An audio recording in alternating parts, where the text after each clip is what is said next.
So recap for the life insurance planning life cycle, it's for the different age group, and we have different need. And really the highest need in the life, that's starting a career when we start building the family, having very young kids. When the kids grow and our earning power becomes the peak, we'll look into how we'll be able to do the asset planning and pass the wealth to future generations. And here are some benefits about life insurance. As we all know that it provides protection. That's the instant asset when the survivor needs and for whatever the situation we are in. And it also has this disability insurance for long-term care and for the insured to have this immediate asset to protect when they're not dependent, they're not independent down the road. In addition to it, savings is another benefit of life insurance because life insurance provides long-term assets and investment, and it helps us and to pay off various debts, including home mortgage, car loans, credit cards, student loans, and so on. It is another way to invest and provide funds for the kids' college education. In addition to it, life insurance is another way of investment. It helps to create wealth. It generates capital, helps for a long run. We'll be able, when we retire, when the time we don't work, it has this life standard to provide the cash value for us. And it creates this pot of money we can always borrow against. So when we access the money from this pot of money, that's a great tax saving advantage right there, which there is no tax to be paid, either when you withdraw the money or when the death benefit, the money to pass on to the younger generation. So let's look into each individual benefit a little bit deeper. And how the life insurance works, that is everybody pays into the premiums based on the risk level, their age, their lifestyle, and other factors. And then if something really bad happens, insurance company will provide claims to help out. So in United States, this is one of the areas people don't really think, but major illnesses are more than likely than we thought. It happens just around us, it's everywhere. Just reading some of the stats, a stroke occurs every 40 seconds in the United States, and every 6 in 10 Americans live with at least one chronic disease. And plus, looking at the cancer odds in life, it's pretty high percentage. And number one, households file for personal bankruptcy is truly medical debt. So especially for the Chinese culture, we always think that how we'll be able to save money, invest in it, it helps us for a long run, and we'll be able to access it as needed.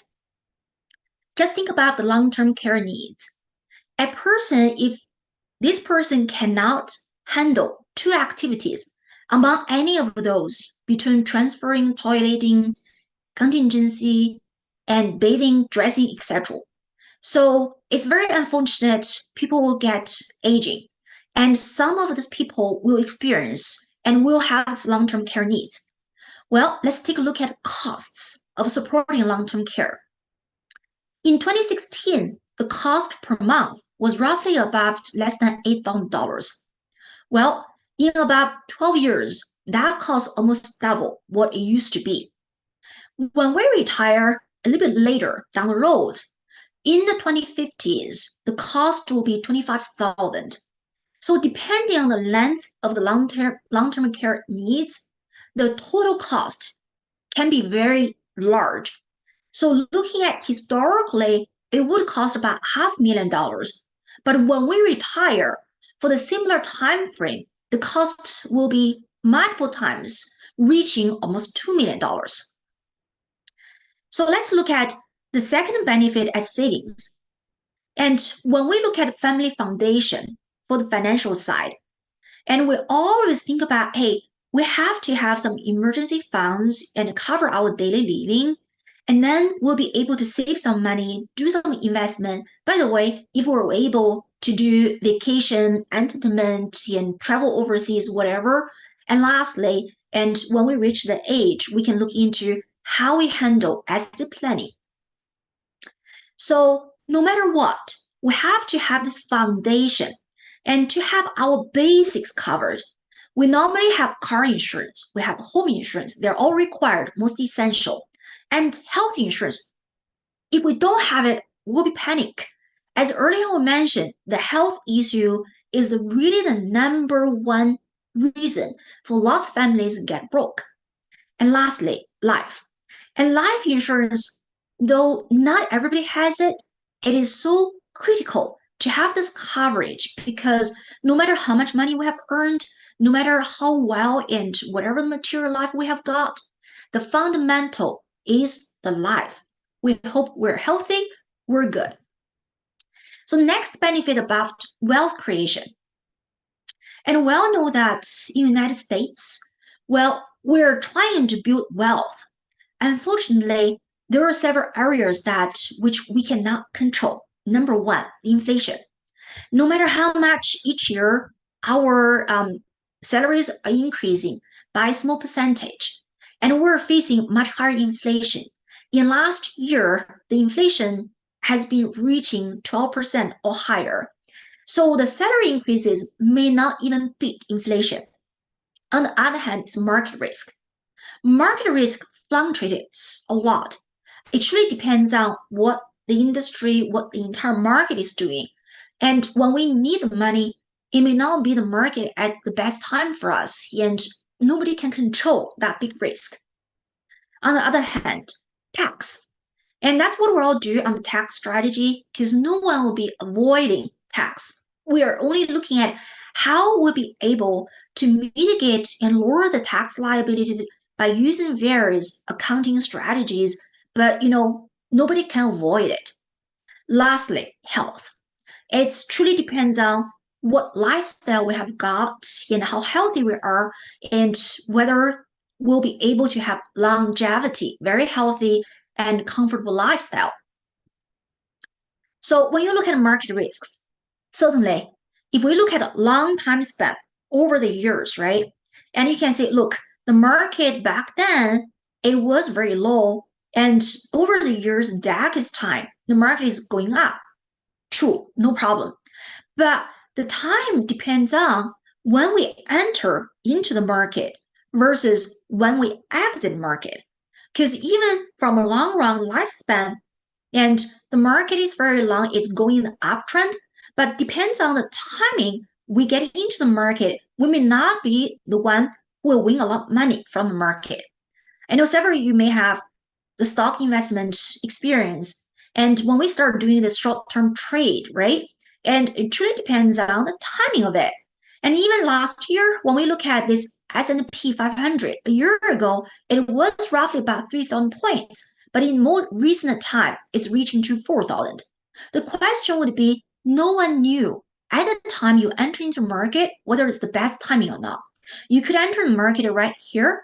Now today you look into it, you find, wow, you just made a big loss, right? So it's just depends. It's something uncontrollable. So everybody knows Warren Buffett, and it's important from his perspective. And his winning factor is truly depends on the compound effect. Warren's wealth generally is after when he reaches 50 years old, and his concept is value investment. And a lot of money really as compounding when it starts off small, but actually adds up over the time and later on, and that's how he really made his fortune. So just looking at examples, if we were saving $10 per day and each month it's $300 for 30 years, what it really means at 8%, that equals to $447,000. Well, if we double the investment over the years, and the same thing at 8%, it's almost 900,000. So what I want to say is that it is about compound interest. It is a rule of 72. Basically, you use 72 times this interest rate, that shows how long it takes to double your wealth. So when the interest rate gets higher and it's just shorten the length of the time, you'll be able to double your wealth. So that's why when you evaluate different assets, it's important. Everybody knows that.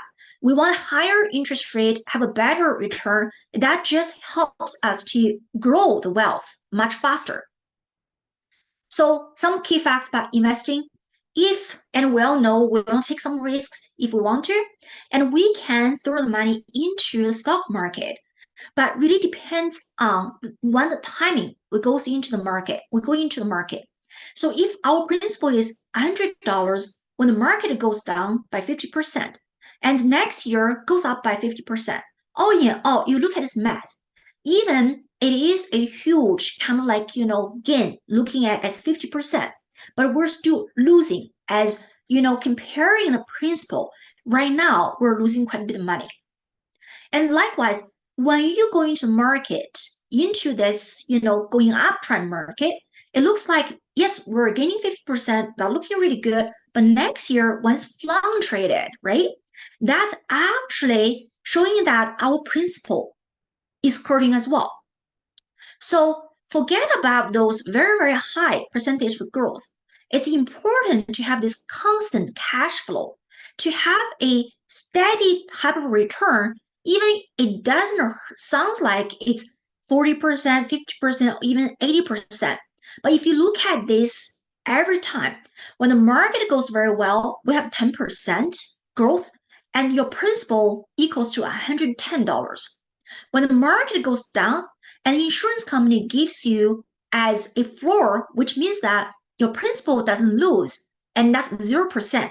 And you're still in this positive trend, and your principal still as $110. All in all, think about this math and really looking at this compound interest. If every single year your return is positive or zero, from a long term, your principal will grow very positively. So let's look at a story. This story is about a grandpa without financial planning. He has built up his wealth throughout the whole life, $1 million. And then he divvied up the money in 500K to each son, two sons. And then his son, again, have two kids, just for the simple scenario. And so each grandson receives 250K. Well, we can look at another grandpa. This grandpa has built his wealth over the decades, has $1 million. And for his lifestyle, he uses money, 800K to enjoy life.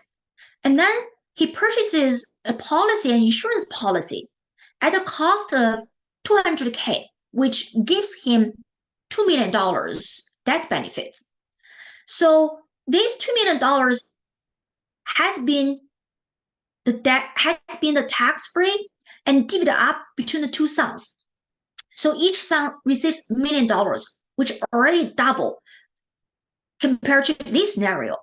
And then each son has a similar kind of like financial concept.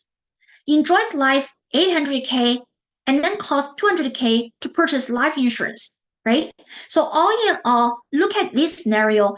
If each generation has a little bit of financial planning and have the concept, and this wealth from the grandpa just has been passed generation by generation. And in the meantime, they have enough assets to enjoy the life. So lastly, I want to talk about tax savings. And we all know that in the United States, no matter whatever we do, there is a tax to it. And for our daily life use, for food we purchase, for transportation, for medical, and of course for housing, we cannot avoid it. Depends on where you live, the property tax is a main factor out there. Not only that, when you earn money, and every time we earn, we have to pay. So that's why our clients working with us really look into the tax strategies, how we'll be able to save on this tax liability and have different strategies looking into to plan out very well. So if you look at state tax across the United States, the individual income tax rates are really depending on where people are located. And most of our clients are located in California. And unfortunately, income tax rates are very high. And not only that, and we probably have some other type of tax overall. So no matter what we do and what type of income we have got, and we have to have this tax bill, which we have to cover. Well, with life insurance, you probably will ask, what will be the tax advantages? And there are several components to it. First of all, death benefits that create immediate asset, and when the money passes to the future generations is always tax-free. Secondly, and when the money being invested, we save the money into the cash as cash value gains. And for this one, because the money is our own asset, we invested through insurance, different tools and different policies out there. And when we access the money, there is no tax to be paid. And for the cash value gains is tax-free.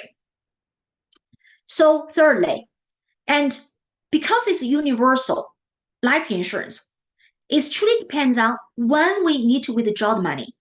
If a young client has been saving the money for over the years for his college time, the young client will be able to use this cash to fund college. And when he reaches to the time to purchase a house, or maybe in the future to start up their own company, and they'll have this cash pool in which they'll be able to access the money without paying for tax. So in summary, take a look at this is the general index universal life policy, also can be deemed as permanent life insurance, which provides mainly two functions. First, really have this protection and protect your own lifestyle, covers critical illness, terminal illness, provides immediate cash for long-term care need, as well as will pass the wealth to younger generation. And for the cash value perspective, as we talked about, and it will have this a good way. It is not for risky much higher return, but it provides this moderate return with a tax advantage. And protect when the market goes down will still protect the principal. So from a long run, the policy will provide both sides. And that's why looking at when we plan out our tax strategy, it's always good and beneficial to obtain a policy. In addition to it, this policy perspective, as everybody is aging as the time goes, the younger the client is, the less costly the policy would be. So with some of those financial planning concepts, it will provide us a better protection for the family and really much better investment for long run. So we talk about life insurance that can be also used as retirement needs. With the retirement needs, because we already built up the cash pool over the years, this can be a supplemental of either your 401k or your 403b or your current social security or some other set of your IRAs, whatever the wealth investment you have got. In summary, basically, what do we want for our retirement? We prefer to have very safe retirement. And we also know that we have some portfolio really goes and will be able to beat inflation. And you love to have some money still be invested in the stocks, the mutual funds, and be able to have better and larger return when the market goes well. Not only that, we really hope to have longevity. Because look at today's environment and technology. We're looking at if we retire today at 60 years old, we all hope to live up to 90 or 100, which is essentially 3 to 4 decades. And we prefer to have a very good lifestyle and very healthy retirement life. Lastly, we try to minimize the tax, and we can use different tax strategies to truly help us maximize our personal wealth versus without planning, and a lot of our wealth goes to pay for the tax. So with that, I've covered some basics about life insurance, which is a very effective tool for retirement strategy, tax strategies, and others. And this is how you can contact me. And with that, I would like to take some questions. And thank you so much.